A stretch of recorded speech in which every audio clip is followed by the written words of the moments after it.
මේක තමයි මම ආයෝජනය ගැන කියන පළවෙනි වීඩියෝ එක. ගොඩක් අය ආයෝජනය නැත්තම් ඉන්වෙස්ට් කරන්න ඇත්තටම කැමතියි. හැබැයි එයාලා දන්නේ නැහැ අපි කොහොමද ඉන්වෙස්ට්මන්ට් එකක් පටන් ගන්න කියලා. මම කියන්නේ ඉන්වෙස්ට්මන්ට් එකක් පටන් ගන්න නම් මුලින්ම කරන්න ඕනේ මොකද්ද? ඉමර්ජන්සි ෆන්ඩ් එකක් හදා ගන්න ඕනේ. ඉමර්ජන්සි ෆන්ඩ් එකක් කියන්නේ Tamanට අදිස්සි මුදල් අවස්ථාවක් ආවොත් ප්‍රයෝජනෙට ගන්න පුළුවන් ෆන්ඩ් එකක් හදා ගන්න ඕනේ. මුදල් අර මුදලක් හදා ගන්න ඕනේ.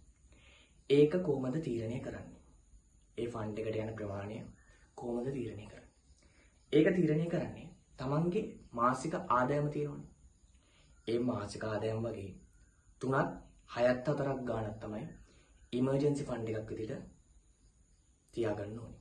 ඒ කියන්නේ අපි බලමු ලක්ෂයක් කෙනෙක් රුපියල් ලක්ෂයක මාසික ආදායමක් ගන්නවා නම් එයා රුපියල් ලක්ෂ 3ක් ලක්ෂ 6ක් 4 ගාණක් ඉමර්ජන්සි ෆන්ඩ් එකක් විදියට තියාගන්න ඕනේ. දැන් ඉමර්ජන්සි ෆන්ඩ් එකක් ඇයි ආයෝජනය සඳහා වැදගත් වෙන්නේ? දැන් ඔයා හිතන්න ඔයා මුලින්ම කොටස් වෙළඳ පොලේ ආයෝජනය කරනවා.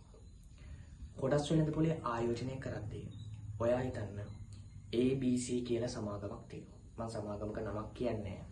ABC කියලා සමාගමක් තියෙනවා. ඒ සමාගමේ ඔයා මාස 3කට කලින් කොටසක් මිලදී ගන්නවා රුපියල් 150 ගන්න. හරිද? කොටසක් රුපියල් 150 ගානේ ගන්නවා.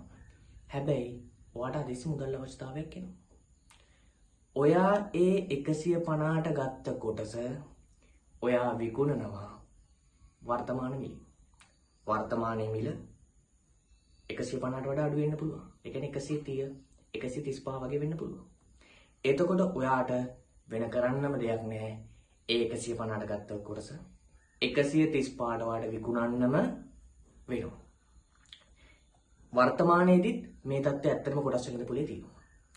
ඒ කියන්නේ 2026 වෙද්දී, ඒ කියන්නේ ජනවාරි 1 වෙනිදා වෙද්දී සම්පත් බැංකුව, කමර්ෂල් බැංකුව, නේෂන් ට්‍රස්ට්, හේලිස්, ජෝන් ගිල්ස් ගොඩක් කම්පැනි වල, ගොඩක් ආයතන වල ජනවාරි 1 වෙනිදා තිබ්බ කොටස් මිලට වඩා දැන් මිල ඇත්තටම අඩුයි. ඒ කියන්නේ මාස 8ක් ගිහිල්ලා තවම ජනවාරි 1 වෙනිදා තිබ්බ මිලට සමාගම් වලට එන්න බැරි වෙලා තියෙනවා. දැන් ඉමර්ජන්සි ෆන්ඩ් එකක් තිබීමෙන් කොටස් වෙළඳ පොළ ආයෝජනයේ වාසි. දැන් ඔයා හිතන්න. ඔයා 150ට මාස 3ක් ඇතුලේ ගත්තා. මාස 3කට කලින් 150ට අරගෙන ඒක 135ට විකුණනවා දැන්. මොකද ඔයාට මුදල් අවශ්‍යතාවයක් එන නිසා. ඔයාට ඉමර්ජන්සි ෆන්ඩ් එකක් තියෙනවා නම් ඔයාට 150ට ගත්ත කොටස විකුණන්න ඕනද? විකුණන්න ඕනේ නැහැ. ඔයාගේ මුදල් අවස්ථාවේ කවර් කරගන්න පුළුවන් ඒ ඉමර්ජන්සි ෆන්ඩ් එක මගින්. ඊළඟට බලමු අපි ගෝල්ඩ් නැත්තම් රත්තරන්. රත්තරන් ඇත්තරම ගෝල්ඩ් හොඳ ආයෝජන මාර්ගයක්. ඔයා හැබැයි මෙහෙමයි. රත්තරන් වල ආයෝජනය කරනවා කියන්නේ රත්තරන් ආභරණ වගේ දේවල් හදන එක නෙමෙයි.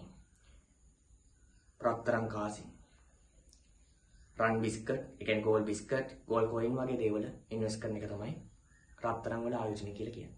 දැන් ඔයා හිතන්න ඉමර්ජන්සි ෆන්ඩ් එකක් තිබ්බොත් දැන් රත්තරන් මාස 4ක, ඒ කියන්නේ අප්‍රේල් මාසෙදී රුපියල් ලක්ෂ 4කට වඩා වැඩි.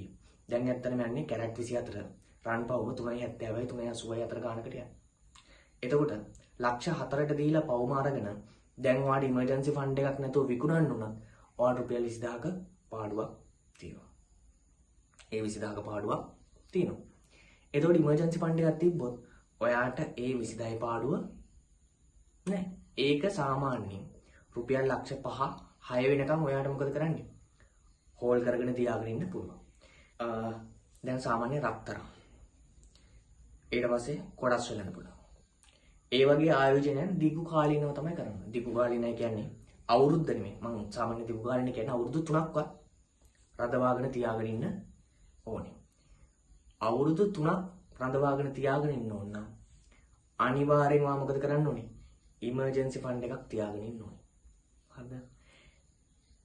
මේ ඊළඟ වීඩියෝ එක මේ සතිය ඇතුළත මම කරනවා. ඒකේ සම්පූර්ණයෙන් මම කියලා දෙන්නේ රත්තරන් නැත්තම් ගෝල්ඩ් වල ඉන්වෙස්ට් කරන විදිය. ගෝල් කොයින් මිලට ගන්න කොහොමද? ගෝල් කොයින් වල දැන් තියෙන ප්‍රයිස් එක ගිය අවුරුද්දේ වෙද්දි තිබ්බ ප්‍රයිස් එක කොහොමද ප්‍රයිස් එක වැඩි වෙලා තියෙන්නේ, ඉන්ක්‍රීස් වෙලා තියෙන්නේ?